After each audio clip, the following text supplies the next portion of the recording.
आपके व्यूअर्स को एक छोटी सी 30 सेकंड में कहानी सुनाना चाहती हूँ।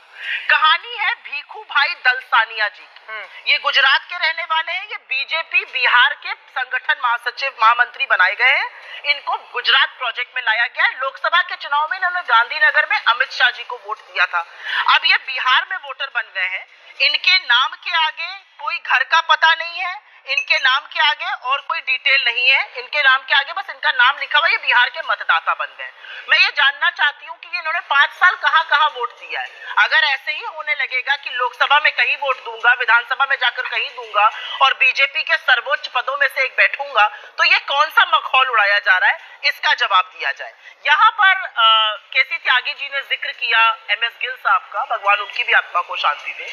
मैं तो यहाँ पर ये पूछना चाहती हूँ और यहाँ पे पूछना जरूरी है कि एक व्यक्ति बना, उसकी न्यूट्रलिटी पर आपने सवाल नहीं किया, तो ये आपका बड़प्पन नहीं है। हो सकता है उन्होंने ऐसा कोई काम ना किया हो, लेकिन रंजन गोगोई एक जजमेंट दे के आ जाते हैं, अशोक लवासा डिसेंट जजमेंट देते हैं, प्रधानमंत्री के मॉडल कोड ऑफ कंडक्ट को ब्रीच करने का उनको हटा दिया जाता है, IMF चले जाते हैं, उनकी बेटी पर, उनकी पत्नी पर, उनके लड़के पर इनकम टैक्स की रेड पड़ती है, अब उनका नाम बिहार की SIR से काट दिया जाता है। तो सवाल तो पूछे जाएंगे।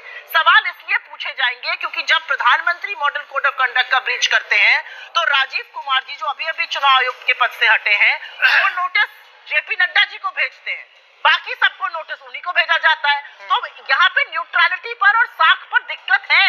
मैं बार एक बात कहूंगी, और केसी त्यागी जी, मेरी भी लोकतंत्र में उतनी ही आस्था है जितनी आपकी है, शायद उससे थोड़ी ज्यादा, थोड़ी दृष्टता से कहूंगी। इसलिए मैं ये कहूंगी कि इस लोकतंत्र में, इस संविधान की दी हुई वोट की ताकत का अगर एक भी व्यक्ति के लिए हनन होता है तो तफ्तीश जरूरी है। चुनाव आयोग एक रेफरी है।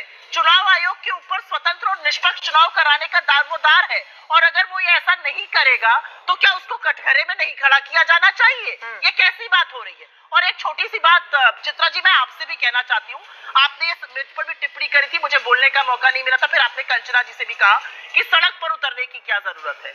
जब सड़कें सूनी हो जाती है तो संसद आवारा हो जाती है।